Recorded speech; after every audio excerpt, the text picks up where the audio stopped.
તો આજે આપણે પહેલું જે પદ્ય છે, પહેલું જે કાવ્ય આપણને આપ્યું છે મોરલી, એની આજે આપણે ચર્ચા કરવાના છીએ. આગળના બે લેક્ચરમાં આપણે ગુજરાતી ભાષાનો ઓવરવ્યુ આપણે જોયેલું, એના સિવાય ગ્રામરના કેટલાક ટોપિકનું આપણે ઇન્ટ્રોડક્શન જોયેલું, પણ એક કાવ્ય છે એની પણ આપણે ચર્ચા કરી. એટલે દરેકમાંથી આપણે એક એક અલગ ટોપિક જે છે એને જોઈશું અને પછીથી વિસ્તૃતમાં આગળ એની ચર્ચા કરીશું. તો મોરલી કાવ્ય છે એ કોણે લખ્યું છે?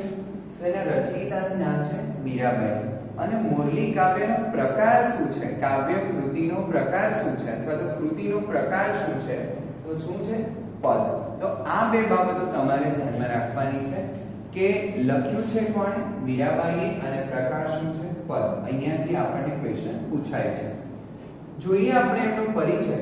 તો મીરાબાઈનો જન્મ રાજસ્થાનના મેડતા ગામમાં રાજકુટુંબમાં થયો હતો.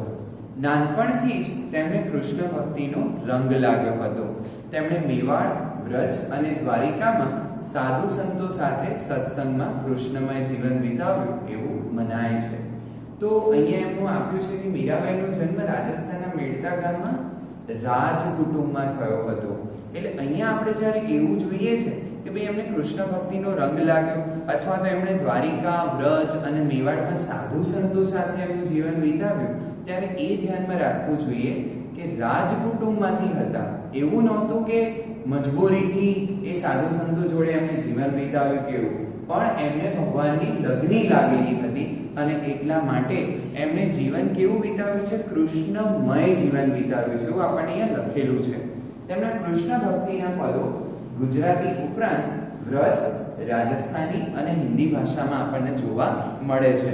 તો મીરાબાઈએ જે પદ લખ્યા છે એ ગુજરાતી ભાષાની ઉપરાંત આપણને વ્રજ ભાષામાં પણ જોવા મળે છે, રાજસ્થાની ભાષામાં પણ જોવા મળે છે અને હિન્દી ભાષામાં પણ જોવા મળે છે. એમના પદોમાં કૃષ્ણ માટેની ઝંખનાનું ભાવવાહી નિરૂપણ જોવા મળે છે. એટલે એમને જે પદ લખ્યા છે એમાં કૃષ્ણ માટે એમની જે ઝંખના છે, એમની જે આતુરતા છે, એમનો જે ઉત્સાહ છે, એનું ભાવવાહી એટલે ભાવવાચક, એકદમ ભાવપૂર્વ એનું નિરૂપણ એટલે કે આલેખન આપણને જોવા મળે છે. સંત હૃદયની સંવેદનાની તીવ્રતા અને ભાષાની સાદગી માટે તેમના પદો જાણીતા છે. તેમના પદો કઈ બે બાબતો માટે જાણીતા છે? તો એક તો સંત હૃદયની સંવેદનાની તીવ્રતા અને બીજું ભાષાની સાદગી.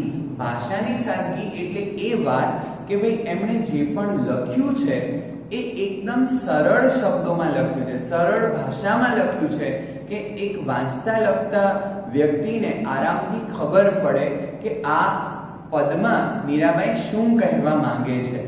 હવે આપણે જોઈએ પદનો થોડોક સાર આપણને આપ્યો છે.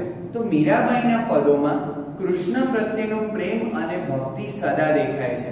તો પદમાં બે વાત દેખાય છે. ફક્ત ને ફક્ત કૃષ્ણ પ્રત્યેનો પ્રેમ નહીં, પણ કૃષ્ણ પ્રત્યેનો પ્રેમ અને ભક્તિ, આ બંને વાત આપણને ત્યાં જોવા મળે છે. આ પદમાં પણ કવિયત્રીએ કૃષ્ણની લીલાઓનું વર્ણન કર્યું છે. એટલે આ પદમાં કૃષ્ણની લીલાઓ કેવી હતી એ કવિયત્રીએ વર્ણન કર્યું છે. વૃંદાવનમાં વાગતી કૃષ્ણની મુરલીના સૂરનો નાદ આખા ગગનને ગજવે છે. એટલે વૃંદાવનમાં જે મુરલી વાગે છે એનો નાદ જે છે એ ફક્ત ને ફક્ત વૃંદાવનમાં નહીં, પણ આખા ગગન એટલે કે આખા આકાશને જાણે ગજવતો હોય એવું લાગે છે. ગોપીઓ પાસે કૃષ્ણ દધીના દાણ માંગે છે, તોય ગોપીઓને કૃષ્ણ વહાલો જ લાગે છે. એટલે કૃષ્ણ જે છે દધી, દધી એટલે દહીં અને દાણ એટલે કે કર. તો દધીના દાણ માંગે છે, કર માંગે છે.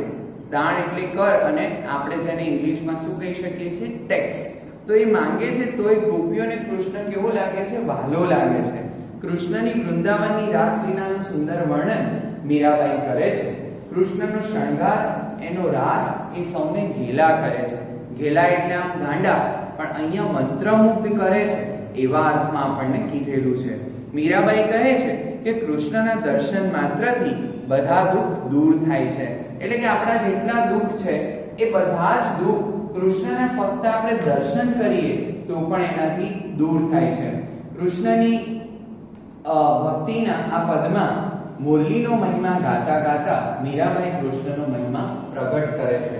એટલે આ પદની અંદર મોરલી જે છે એનો મહિમા ગાય છે અને મીરાબાઈ એનાથી કૃષ્ણનો જે મહિમા છે એ અહીંયા પ્રગટ કરે છે. તો આપણે કાવ્ય જોઈએ. વાગે છે રે વાગે છે વૃંદાવન મોરલી વાગે છે. એટલે વૃંદાવનમાં મોરલી વાગે છે એની વાત આપણને અહીંયા મીરાબાઈ કરે છે. તેનું નાદ ગગનમાં ગાજે છે વૃંદાવનમાં મોરલી વાગે છે. એટલે જે એનો નાદ એટલે કે અવાજ. એ સમાનાર્થી શબ્દોમાં પણ તમને નીચે આપેલું છે અને આવા જે શબ્દો છે એને આપણે આપણી નોટબુકમાં નોંધવાના છે કે નાદ એટલે કે અવાજ. તો એનો અવાજ આખા ગગનમાં, ગગન એટલે કે આભ અથવા તો આકાશ, તો આખા ગગનમાં એનો જે નાદ છે એ વાગે છે, ગાજે છે. તો અહીંયા ત્રીજી લાઈન લખી છે કે વૃંદા તે વનને માર્ગ જાતા વાહલો દાણ દધીના માંગે છે. અહીંયા વાહલો શબ્દ છે કોના માટે પ્રયોજવામાં આવે છે? શ્રી કૃષ્ણ ભગવાન માટે. શ્રી કૃષ્ણ માટે અહીંયા વાહલો શબ્દ પ્રયોજવામાં આવ્યો છે. એટલે વૃંદા તે વનને માર્ગ જાતા, વૃંદાનો અર્થ થાય છે તુલસી.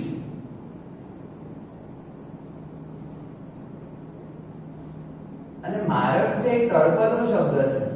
એટલે માર્ગનો અર્થ થાય માર્ગ અથવા તો રસ્તો. તો વૃંદાવનને માર્ગ જાતા વાહલો દાણ દધીના માંગે છે. દાણ એટલે કે કર અથવા તો જકાત, અને દધી એટલે કે દહીં. તો દહીંના દાણ કર કૃષ્ણ માંગે છે. વૃંદાતી વનમાં રાસ રચ્યો છે, વાલો રાસ મંડળમાં બિરાજે છે. એટલે વૃંદાવનમાં રાસ રચ્યો છે જે કૃષ્ણએ, અને એ રાસ મંડળમાં વાલો એટલે કે શ્રી કૃષ્ણ ત્યાં બિરાજે છે, એટલે કે ત્યાં એ હાજર છે. પીળા પીતાંબર ઝરકસી જામા પીળો તે પટકો બિરાજે છે. એટલે પીળા કલરના એમણે પીતાંબર પહેર્યા છે. જે આપણે પૂજા અને આ બધી વિધિ થતી હોય ત્યારે બ્રાહ્મણ જે છે એ પહેરતો હોય છે. જે પણ વિધિમાં વ્યક્તિઓ બેસતા હોય છે એ પણ પીતાંબર પહેરતા હોય છે. એટલે તમે કદાચ જોયું હશે. ઝરકસી એટલે જેના પર ભરત કામ કરેલું છે, કસબીનું કામ કરેલું છે, એવા ઝરકસી જામા વસ્ત્રો શ્રી કૃષ્ણએ પહેર્યા છે. પીળો તે પટકો બિરાજે છે, અને એની સાથે પીળા કલરનો પટકો પણ એમણે ધારણ કર્યો છે. અને પટકો એટલે શું? કે નાનો કપડાનો ટુકડો, કે અહીંયા આપણે માથા પર પેલું ગણપતિ નું જ્યારે ઉત્સવ હોય છે, ગણેશ ઉત્સવ, એ વખતે બધા ભક્તો બાંધતા હોય છે.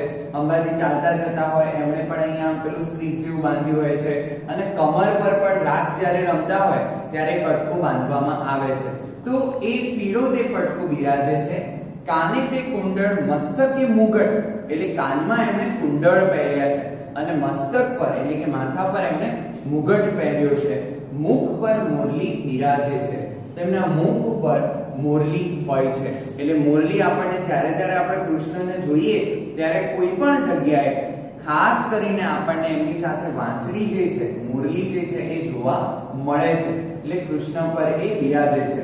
અત્યારે લોકડાઉનની સિઝનમાં ઘણી બધી ધાર્મિક સિરિયલ્સ ચાલતી હતી, રામાયણ, મહાભારત, શ્રી કૃષ્ણ. તેમાં ખાસ કરીને મહાભારત અને શ્રી કૃષ્ણમાં તમે જોયું હશે કે કૃષ્ણ જ્યારે આવે ત્યારે એમની વાંસળી, એમની મોરલી એમની સાથે જ હોય છે. અને એ એકદમ પ્રફુલ્લિત મુદ્રામાં, મહાભારતમાં તો ખાસ કરીને આપણે જોયું હશે કે એ અલગ અલગ ગીતાના જે ઉપદેશ છે એ આપતા હોય છે. અને એમાં પણ ક્યાંક શ્રી કૃષ્ણ સિરિયલમાં પણ એમની આ જે રાસલીલા જે છે એ રાસ મંડળમાં કઈ રીતે રાસ કરતા એ પણ આપણને જોવા મળે છે.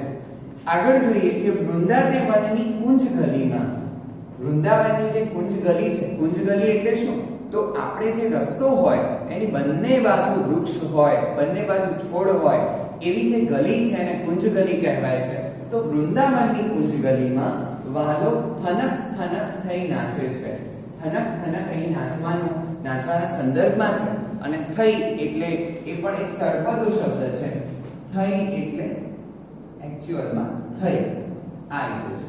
તો વાલો થનક થનક થઈ નાચે છે. વાલો એટલે ફરીથી શ્રી કૃષ્ણ. બાઈ મીરા કે પ્રભુ ગિરિધર ના ગુણ દર્શન થકી દુઃખ ભાંગે છે. એટલે મીરાબાઈ અહીંયા એવું કહે છે કે પ્રભુ એટલે ભગવાન, તો પ્રભુના ગુણ, ગિરિધર એ શબ્દ કોના માટે વાપર્યો છે? કૃષ્ણ માટે. તો બાઈ મીરા એવું કહે છે કે પ્રભુ ગિરિધર ના ગુણ દર્શન થકી દુઃખ ભાંગે છે. એટલે ફક્ત ને ફક્ત આપણે ગિરિધર, કૃષ્ણ, જેને આપણે મોહન પણ કહીએ છીએ, કાનો પણ કહીએ છીએ, ગોપાલ કહીએ છીએ, ઘણા બધા શબ્દો છે. તો એ એમના ફક્ત ને ફક્ત દર્શન કરવાથી પણ આપણા દુઃખ જે છે એ ભાંગે છે, આપણા દુઃખ દૂર થાય છે. તો અહીંયા મોરલી જે પદ છે એમાં મીરાબાઈ કૃષ્ણનો જે મહિમા છે એ આપણને વર્ણવ્યો છે. હવે આપણે સમાનાર્થી શબ્દો જોઈએ જે નીચે આપ્યા છે. તો દાણ, તો જકાર, કર અથવા તો વેરો. જો સમાનાર્થી શબ્દમાં જેટલા પણ શબ્દો આપ્યા છે આપણે તૈયાર કરવાના છે. એટલા માટે કારણ કે આપણને જે 3 શબ્દો આપ્યા છે એમાંથી કોઈ પણ એક શબ્દ પૂછીને એનો સમાનાર્થી પૂછી શકે છે. તો આપણને જેટલા શબ્દો હોય એ બધા ધ્યાનમાં હોવા જોઈએ. એના પછી અહીંયા છે દધી, તો દહીં, મહી અને ગોરસ. એના 3 અર્થ છે. જરકસી એટલે કે કસબી અથવા તો કસબના ભરતવાળું. નાદ એટલે કે અવાજ, ઘોષ અને રવ. તો આ ઘોષ અને રવ જે છે એ નવા શબ્દો છે. ખાસ કરીને આ રવ, આ શબ્દ આવે તો આપણને જલ્દીથી ખ્યાલ ન આવે કે રવ એટલે અવાજ, પણ એવા જે હાર્ડ શબ્દ છે એને આપણે ધ્યાનમાં રાખવાના છે. પટકો એટલે લુગડાનો ટૂંકો કટકો, નાનો કટકો જે હોય એ, અથવા તો માથે અથવા કમરે બાંધવાનો લુગડાનો કટકો. ભાંગે એટલે કે દૂર થવું. અહીંયા ભાગવાના અર્થમાં નથી, એટલે ભાંગે શબ્દ જે છે એ પ્રયોજ્ય છે. ભાંગે એટલે કે દૂર થવું. પછી આપણે કીધું છે ગગન, તો આકાશ અથવા તો આબ. અને વૃંદાવન, તો વૃંદા તો આપણે જોઈ લીધું તુલસી, પણ અહીંયા વન એટલે અરણ્ય અથવા તો એનો બીજો સમાનાર્થી થાય છે જંગલ. તો આ શબ્દ આપણે ધ્યાનમાં રાખવાનો છે. તો વૃંદાવનને આપણે આખું લખીએ અને વૃંદાવનનો અર્થ જોઈએ તો શું થાય? તુલસીનું વન, તો એને વૃંદાવન કહેવાય. પછી અહીંયા જો તળપદા શબ્દ જે મેં ઓલરેડી તમને શીખવાડ્યા છે, થઈ એટલે કે થઈ અને માર્ગ એટલે કે માર્ગ અથવા તો રસ્તો. તળપદા એટલે કે આપણે જે પ્રદેશમાં રહેતા હોઈએ એનો પ્રાદેશિક શબ્દ જે હોય અથવા તો ત્યાં વ્યવહારમાં જે રીતે લોકો બોલતા હોય એ શબ્દની વાત છે. તો આ બે શબ્દ એ રીતે પ્રયોજાય છે. એના પછી અહીંયા આપણને શબ્દ સમૂહ માટે એક શબ્દ આપેલો છે. તો પીળા રંગનું વસ્ત્ર, તો એને શું કહેવાય? પીતાંબર. વૃંદાથી ભરેલું વન, તો એને શું કહેવાય? વૃંદાવન. કાને પહેરવાનું એક ઘરેણું, તો એને આપણે શું કહીએ છીએ? કુંડળ. ગિરીને ધારણ કરનાર, તો ગિરિધર. કસબના ભરતવાળું, તો જરકસી. જ્યાં આજુબાજુ વૃક્ષો વાવેલા હોય તેવી ગલી, તો એ ગલીને આપણે શું કહીએ છીએ? કુંજ ગલી. તો આ જે વાત છે એ ધ્યાનમાં રાખવાની છે.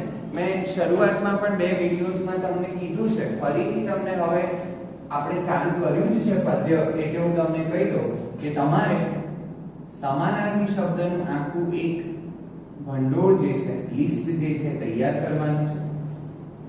પછી વિરુદ્ધાર્થી શબ્દોનું પણ આપણે એ જ રીતે તૈયાર કરવાનું છે. તળપદા શબ્દો, એના પછી શબ્દ સમૂહ માટે એક શબ્દ,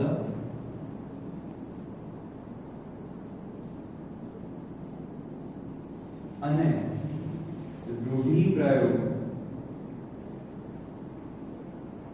10મા ધોરણમાં કહેવત પણ આવે છે.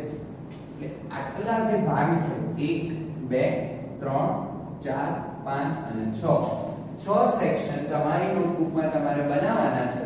અને એમાં સમાનાર્થી, તો સપોઝ આપણે પહેલું કાવ્ય આજે ડિસ્કસ કર્યું તેમાં સમાનાર્થી શબ્દો જે છે એ એમાં લખી દેવાના.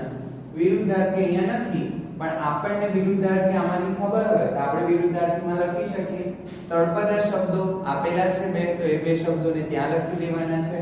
શબ્દ સમૂહ માટે એક શબ્દ, ઘણા બધા આપ્યા છે તો એ ત્યાં લખવાના છે. રૂઢિપ્રયોગ આમાં નથી, તો રૂઢિપ્રયોગ લખવાનું હમણાં થશે નહીં, એનું સેક્શન રાખવાનું, જ્યારે જ્યારે આવે ત્યારે અહીંયા લખી દેવાનું. અને કહેવત પણ જ્યારે આગળ આવે ત્યારે ત્યાં લખવાનું છે. આ કરવાથી શું થશે? તો આખી બુકમાં જેટલા પણ પાર્ટ્સ છે, જેટલી પણ કવિતાઓ છે, જે પણ સેક્શન આપેલા છે ગદ્ય પદ્યના, એમાં એક લાંબો શબ્દ ભંડોળ તમારી પાસે તૈયાર થશે. એટલે છેલ્લે તમારે બધી જગ્યાએથી વાંચવાની જરૂર નહીં પડે. એક જ બુકમાંથી આ બધો જ કન્ટેન્ટ તમને મળી રહેશે. આના પછીના લેક્ચરમાં આપણે મુરલી જે પદ છે એનો સ્વાધ્યાય છે એની આપણે ચર્ચા કરીશું.